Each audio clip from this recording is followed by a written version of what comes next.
Hey guys, what's going on? I am Ian Maures from Maures Fitness, and I am with Gordon Briley from PhenoX Fitness and Briley Fitness and amongst some other things. a thousand other things. Yeah, Yeah, yeah. awesome.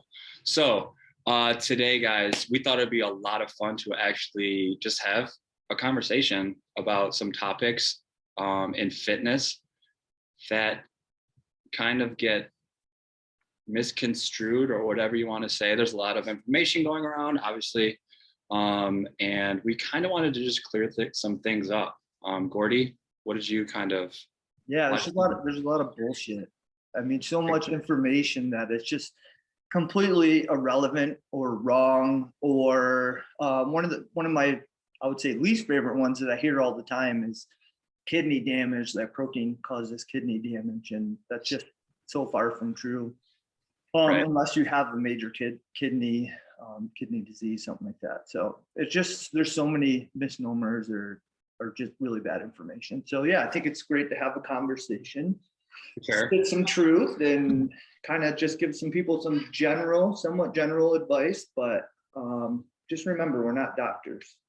This is true. I'm definitely not a doctor. I'm not that smart. But Gordy kind of alluded to it. Today, we're actually just going to talk about protein. So we're going to basically like kind of run through some very hot topics on protein, like how much you need, dependent upon your age. There's a lot of different things going on. But before we get started, um, we're not doctors, but we did want to kind of like tell you about our experience, where we came from, how we got the knowledge we got, stuff like that. So I've been in the fitness industry for probably like 13 years or so. I've been all around, big companies, small companies, helped open facilities, ran facilities, and along the way did a ton of personal training.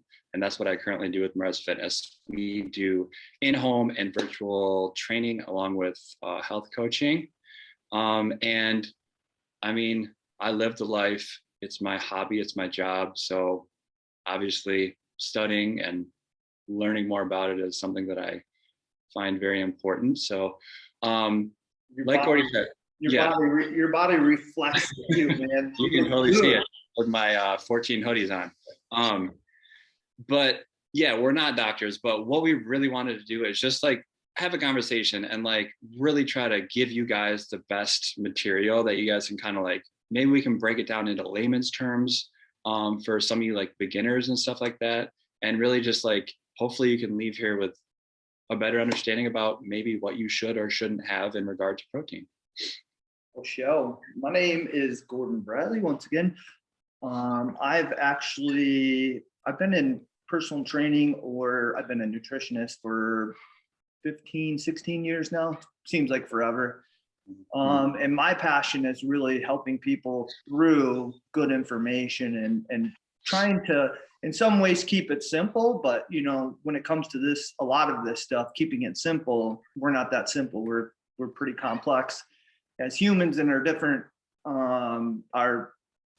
phenotypes, so different body types essentially. And that's really important that we take that into consideration. So I love to keep it simple and teach simple information, but also slowly kind of bring in some of the complexity to it. And then I think the more information you have, the more you're going to learn overall, and the more success you have.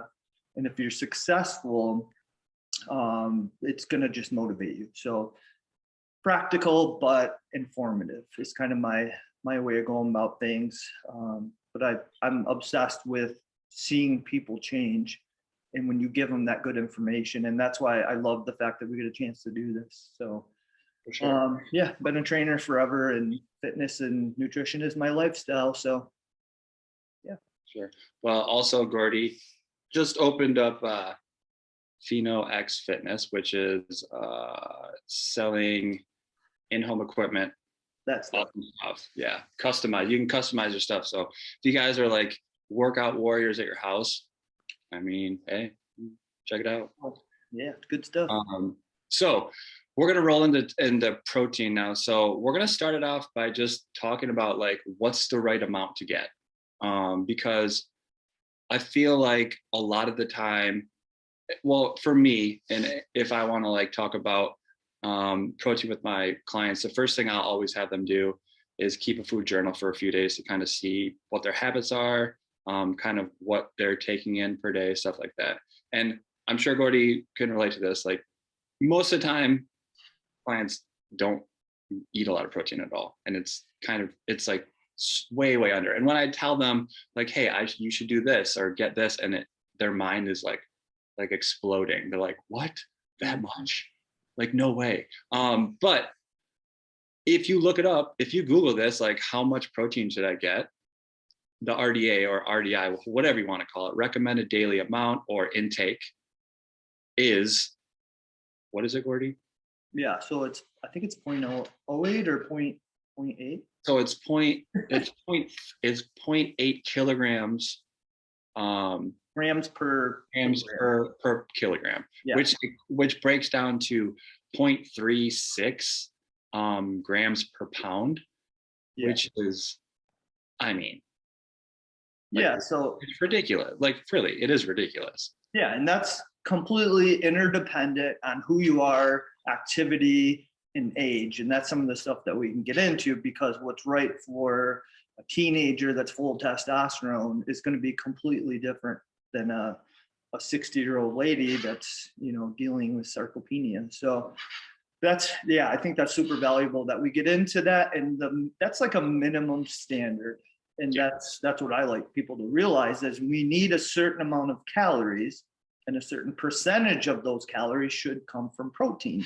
And protein doesn't turn into glucose unless certain situations happen. So it's the building blocks of life. So this should, in my opinion, should be a priority. I think you probably see it the same way. Yes. But again, customizing it to your age and ability or activity, stuff like that, super important. So for sure. And yeah, everything. What do you do personally? Well, right now I don't like weigh anything out right now. But I mean, I'm probably anywhere from like 1.2 to 1.6 grams per pound right now. Yeah. And I'm maybe even more. I don't really measure, but protein's like the building block of every single one of my meals. Like by far. I eat it in the morning for my breakfast, at lunch, at dinner, for my snack at night. Like it's always in there. And Gordy, like, you're completely right. It's obviously going to depend on many different factors in regard to like the muscle you have already, the activity level, your age, all these things are going to play into it. But what I think is like a huge misconception is if you just type in how much protein should I have for like, if you're starting out trying to like figure out what you should be eating, what you shouldn't be eating, and you get that like 0.36 grams per pound, that is like the bare minimum of like survival for your body to like for protein intake. Like protein is so important for your body. You can't live without protein. You can live without carbs, obviously, and fat, but I mean, protein is like Gordy said, it is the building block. So I think people really need to realize how important it is. And, when you see clients and the eating habits, it's just like protein is just like an afterthought for a lot of people. Yeah. And it just putting the protein in front and making it a priority can do like wonders for physically, probably mentally, feel better, more energy, how it goes, all that stuff. Yeah. So the thermogenic effect. So how much energy does it take to actually burn it? So it actually costs energy to actually assimilate protein. So that's in of itself, that's one of the things that you can factor in when you consume protein. It actually takes more energy to break that down and utilize it. So when you make that a priority, like you said, this is a great thing because now we can actually burn energy. We're just trying to burn this protein. And like I said, be able to utilize it. But again, I think it's really important to realize protein as a whole, like what it's going to do for you beneficial wise. And there's a lot of different things that we could get into. I don't want to drag this on forever. But with protein, man, there's just so many important factors. But sticking to the basics, I actually do 1.5, Okay. 1.5 grams. So for me, it's going to end up being, I'm 215 pounds. So I'm actually getting about, Just joking. I know I'm going to be like 205 here in a couple months. But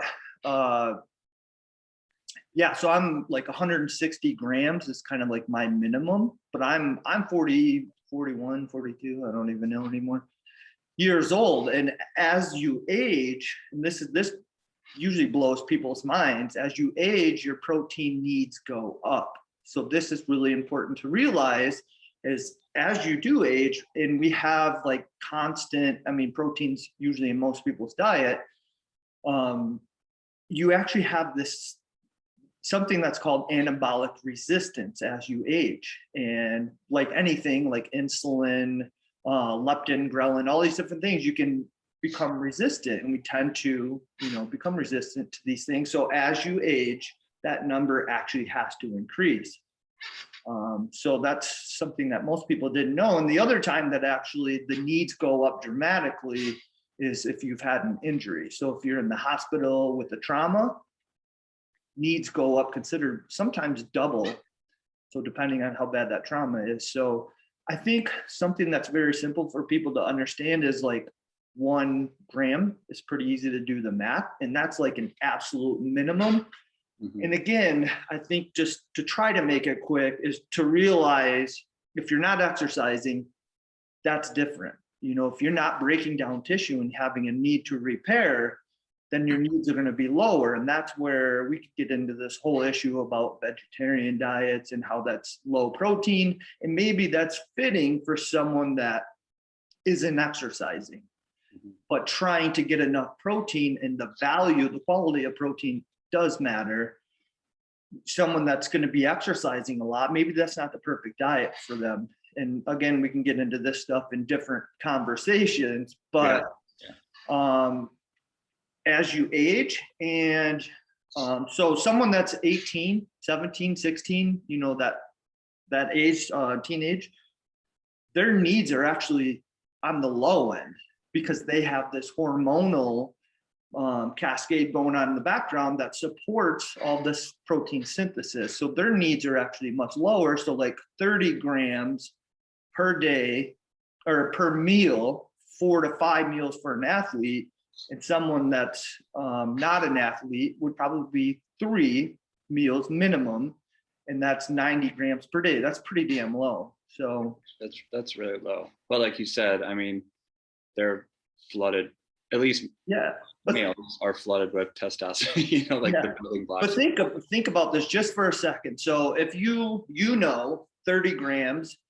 Most people, and 30 grams is going to be a minimum for females as well. Think about a chicken breast.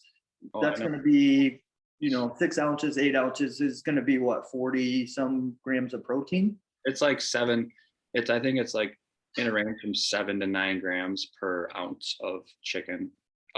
So let's say about 40 grams of protein for a decent sized chicken breast. Yeah. Now that I just like to relate things, same with red meat, is that size of it. If that's about 40 grams, do you as a person, and this is what I want people listening to think about, do you eat that size, like 30 to 40 grams or a 6 to 8 ounce piece of something, protein, 4 times a day, 3 to 4 times a day? And most people are going to say no. No, absolutely. And that's a minimum. Yeah. So that's the part that's shocking, is that we lack protein. I'm trying to think here, but I mean, like 40 grams, I think like, that 0.36 that they're talking to you about, like per pound. I mean, it's just your daily intake would be like 1.5 chicken breasts. You know what I mean? Like something ridiculous. So if you're not active at all, maybe that's closer, but it's still not even close. Yeah. Maybe, right. Yeah. And I mean, like you were alluding to, when you're younger, you don't need so much. I mean, if you're an athlete and you're younger, your carb intake should be like higher than your protein. You're active, you're burning a ton of fuel. Like, yeah. You don't need as much protein, just like Gordy said. Your testosterone, all these hormonal things are just like super high. You don't have to worry about anything like that. But as you age, like he said, your body is getting less and less and less efficient at actually processing and breaking down the protein and using that protein well. So you have to eat a ton more because it's just inefficient at it. So you have to like almost overeat protein so your body can get enough of it to really provide you with what it needs. And obviously, it's the essential building block of muscle. In order to, and that's what, when you're talking about like 50s, 60s, 70s, like, oh my God, strength training and like protein, it is so important to just be able to function, like sit up and down, get upstairs, like do things like that comfortably, like carry your groceries in. I'm sure everyone wants to do that, but like if you're not strength training, if you're not getting enough protein, I mean, it's going to be hard for your body to really take on that demand like day in and day out, for sure, 100%. Yeah, that's why I say, maybe to end this part of it is to make it simple, because that's kind of what ultimately we want to do is like, if you're someone that's not exercising, this is just what I tell people, and you can tell me what you think as well. But I'll say 30 grams per meal and 3 times a day is kind of a minimum standard. If you can get 4, that's great. But that's an easy recommendation to, one, track to see if you are getting even close to that. And if not, then you can see, this is somewhere that you can improve your diet because of that one demand for the amino acids within this protein. And that's going to help with literally everything in your life and recovery and your organs functioning and all these things that need these amino acids. And if you see that you were only at half of that and you were struggling, well, this might be the case. So tracking it is beautiful for that reason, because you have data to actually look back on and make adjustments based on that data. So I love that part of it. But just having a baseline at 30 grams per meal, 3 times a day, is a good starting point. And if you're exercising, you can make that 4 to 5. If you're very, very active, definitely 5. And one of the misconceptions is eating it before bed too. That's something we could talk about. And it is actually, if you're an athlete, especially a young athlete, is getting that, let's say, 5th meal is actually really, really important to staying anabolic, which. Yeah. And that's something, we can definitely get into more another topic. But I mean, I think that, like he said, I think Gordy's baseline numbers were awesome. I completely agree with that. I think just looking back on this conversation and taking, what can you take away from this conversation, is that protein is important. Like, I think that's like the main thing. And you should be eating probably more than you think, like a lot more than you think. Yeah. I was gonna ask you, you don't have to answer it right this second, but macro wise, like percentage wise, a lot of people do macros nowadays. Like, do you have a recommendation for what you generally tell people? Yeah, so my recommendations for most of my clients just starting out is 40, 30, 30. So I do 40% protein, 30 carb, 30 fat. To me, that's a super balanced diet. Obviously a little bit higher in protein, but it is something good to shoot for, I think, and just getting used to eating like more protein, making it the main focus of your every meal. What are your like recommendations for macros? Yeah, so depending on what their overall. Yeah. So for me, it's like more, what is your current situation? What have you been doing? What have you been doing right? What have you been doing wrong? And then kind of dissecting, likely where were you? And let's build up to get you to that point. But with that being said, 40, 30, 30 is something that I love. So protein wise, especially, the fat and carbs are completely dependent on their current situation and where they want to go. So exactly. But that we're not really talking about that. So yes, to your protein, I'd love that. Yeah. Obviously, yeah, you can mess with the carbs, you can mess with the fat, depending upon if you're like a runner or you're trying to get chiseled for the summer, whatever. I don't know. Like, Yeah. obviously, you're going to bounce those numbers around a little bit. But yeah, in general, 40, 30, 30 is what I really fall back on most of the time. And I think it's a great starting point for everyone. Yeah. And I would say, just to take away from this, I think the whole 1 gram per pound, I guess, is a good starting point for most people. That's obviously for us, and what we're talking about, this is probably on the low end, but just like Gordy said, like building up to the point where you can eat a little bit more and kind of understand like how much you should be eating each meal and like how much you should be eating each day. Baby steps, you know what I mean? Like, you're not just going to switch overnight and change your whole like eating habits or meal plan, but For sure. And that's kind of, maybe we can just segue with that, is like, as far as protein topics, this is one that always pops in my head, and that's timing of protein. Like, when is it appropriate? You know, again, if you're exercising, it's often very different than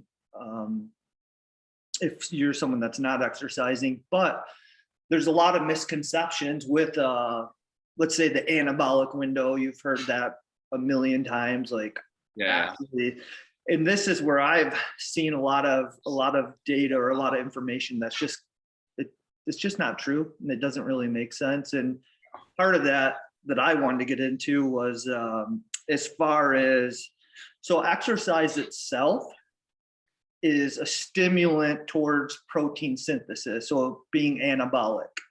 And then after you exercise, it actually makes you anabolic for 24 to 48 hours. So when people say, well, days that I work out, I actually eat more and more protein. But actually, in fact, what's the truth is, because that exercise creates that anabolic response, something called mTOR, your needs for protein that day are actually slightly less than the next day. Let's say you don't exercise. So something that stimulates that same thing, mTOR, this metabolic pathway, is the other thing that can stimulate it the same exact way, just through a different response, is protein. So if you consume, and there's a certain point of protein amount wise, that if you reach this point, it triggers protein synthesis. So exercise itself triggers it, and then nutrition. So after you eat, it's important to get plenty of protein, and you want to actually space these out. So as you go through the day, you don't want to be snacking on protein. And this part gets a little bit technical. I don't want to get too much into it because it'll just drag on forever. But there's an amino acid within protein called leucine. I know you know what leucine is. It's one of the branch chain amino acids.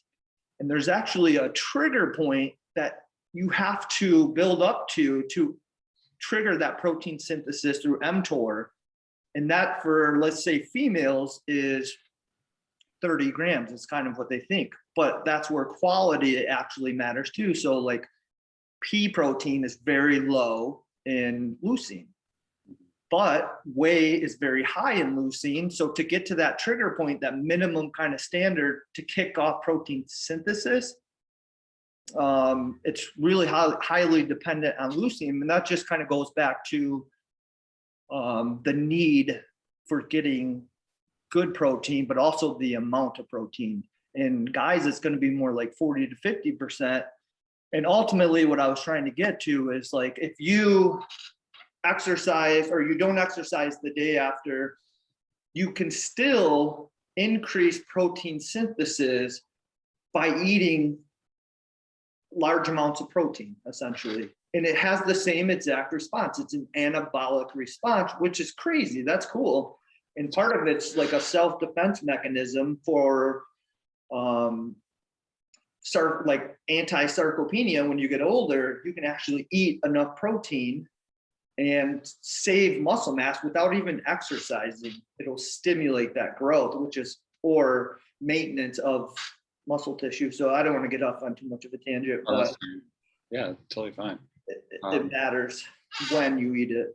So the next day after exercise is actually more important to recovery than the day of, because you already had that protein synthesis, that stimulus. So no, that's super interesting. I was just laughing in the beginning because I just picture, at the gyms, like those dudes like shaking those whey bottles after their workout. I got 60 minutes. I got 60 minutes, bro.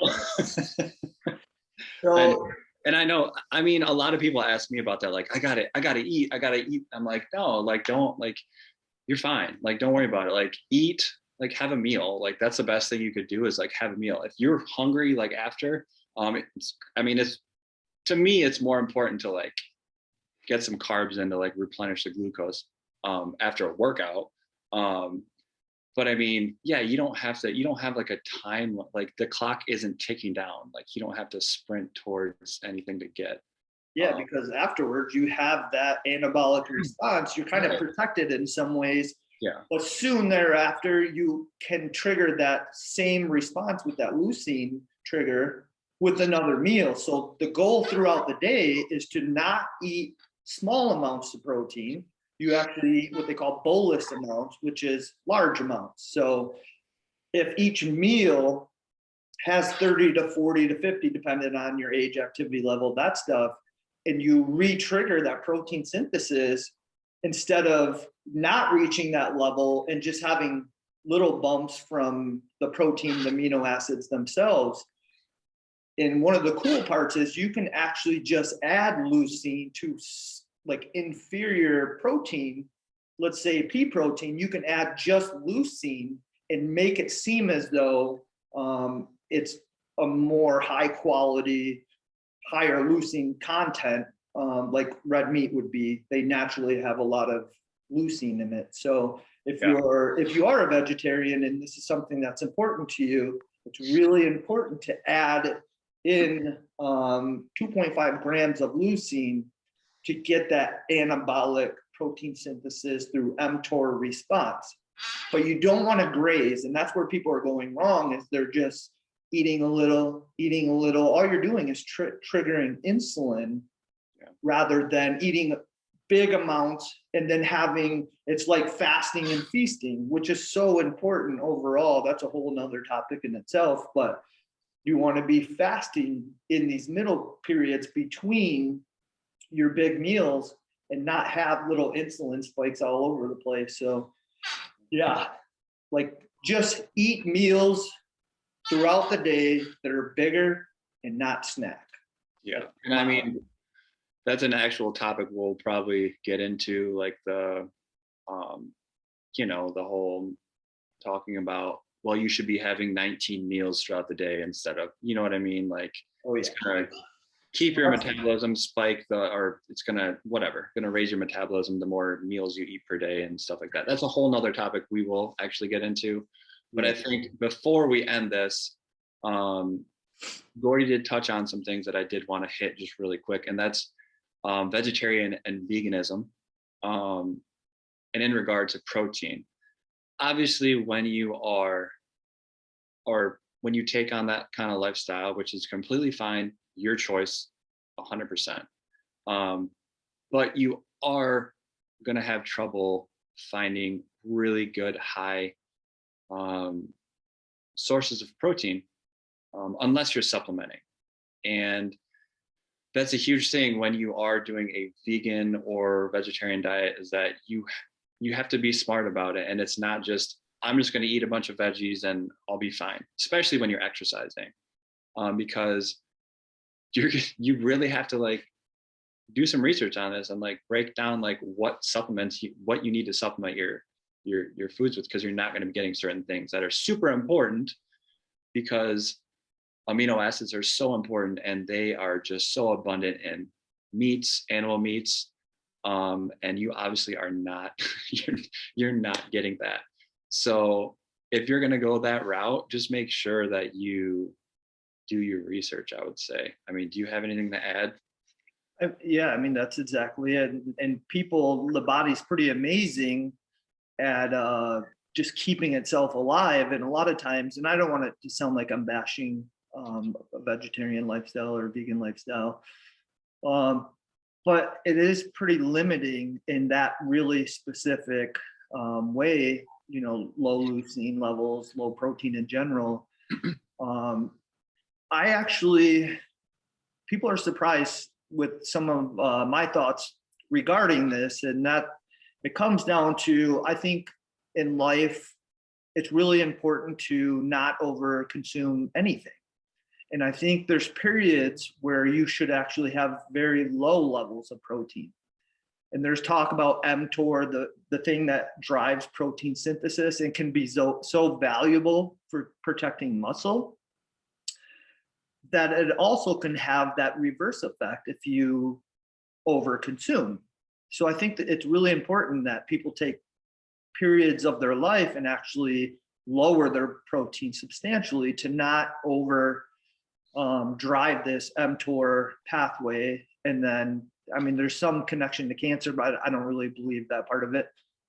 But that anabolic resistance, I think you could fight that off by having periods of your life where you're doing more fasting, and you're bringing down the protein temporarily, not long term. But that's where I think everyone should, in some way, do more of a vegetarian lifestyle, more for that low protein concept. And that's cool that, you know, it's a tool in your tool belt. And I think that all these different ways of eating or not eating with fasting are really valuable in that way, because they all can have a positive effect when actually done at the right time, the right place for the right person. So yeah, I mean, that's another topic. And this is something that people can watch this video and then have questions. And that's what I love about this, is that we can bring up certain topics that are valuable, but it can also spin off other questions and we can just answer them, you know, whatever media we're posting this on. So 100%. But I mean, I guess, so like for my vegetarian clients or vegan clients, I always make sure that so a simple way for me is, or a simple, I'm just like, hey, make sure you take some BCAAs or something that has at least like some leucine in it. That'll help you guys. If not, get like leucine powder, like, and actually put it in, you know what I mean? Like your protein shakes or whatever, like whatever you want to do. But just having that, I mean, the lack of leucine in like veggies, I mean, soy has a decent amount, but not even close to the amount of, it's still low. Yeah. It's still pretty low. Like all the vegetables, I mean, they're just so low comparative to animal proteins. And I don't know if people took away how important leucine is in regard to like protein synthesis, muscle building, and like what your body needs to actually grow and keep that muscle. Because it's the most, I mean, it's the most important amino in regard to like muscle growth and keeping that muscle. And yeah, and part of this should really, when we talk about protein, we should be talking about muscle. And muscle, they call it the organ of longevity. And I always think that's really interesting, because it truly is. Like if you lose your muscle over time, you can't really handle glucose because it stores it within that muscle. And if you lose that storage potential, anytime that you're consuming glucose, it doesn't have anywhere to go. And then it just ends up driving your blood sugar up and causing insulin resistance, that's a topic we got to cover, because that's the worst of all of them. We got 20 topics in this conversation, so that's good.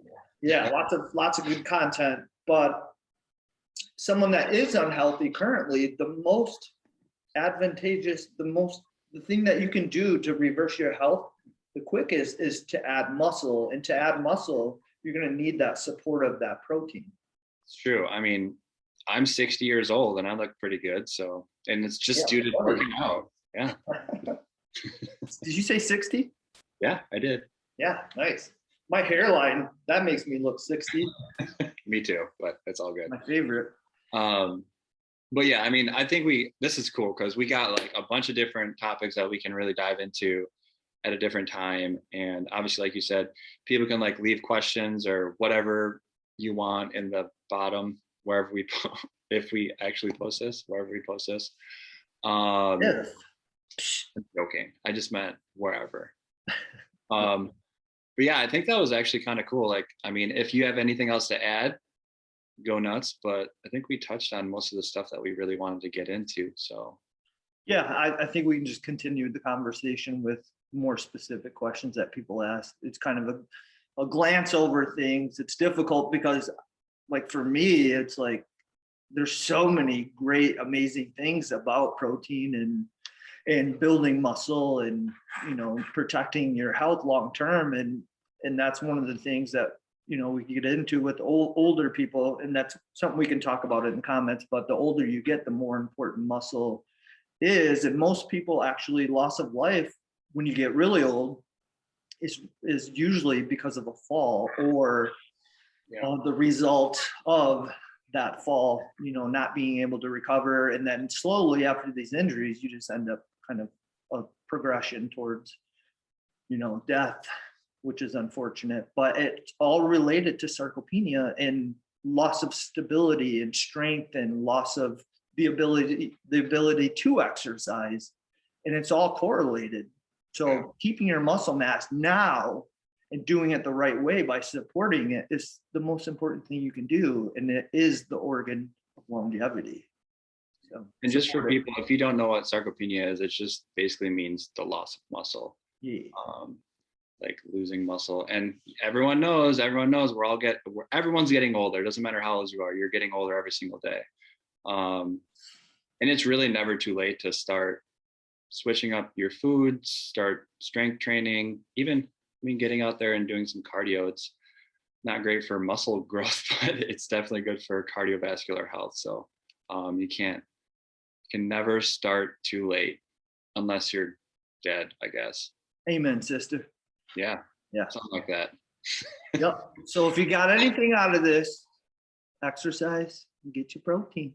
Get your protein on. Get your protein on. The only people that are going to have issues with protein are if you have a very, very specific and very rare condition, disease. You know, if you literally have lost your kidney, otherwise that is a complete misnomer. It is false. It is not bad for your kidney. Oh, yeah. I was okay. There you go. You hit that. Never mind. That's what I was going to say. Don't worry about destroying your kidney. I know. I just saw a comment. I saw a comment on Facebook today talking about this guy getting a certain amount of protein, and this person chimes in and like, oh my God, you're gonna literally explode your kidney. I'm like, oh boy. Yeah, no. Yeah, I remember we had so many fights over that at our last place I worked about. It was just so stupid. Yep. So lots of. So even just to let everyone else know, even fitness people or professionals, some of them still don't know what they're talking about. And I mean, I probably don't have the time either, but don't say that. I'm just saying, like, this stuff I know, but some people, yeah, I mean, some people still don't even know, like, oh, you're one smart cookie. Some very basic things. Yeah.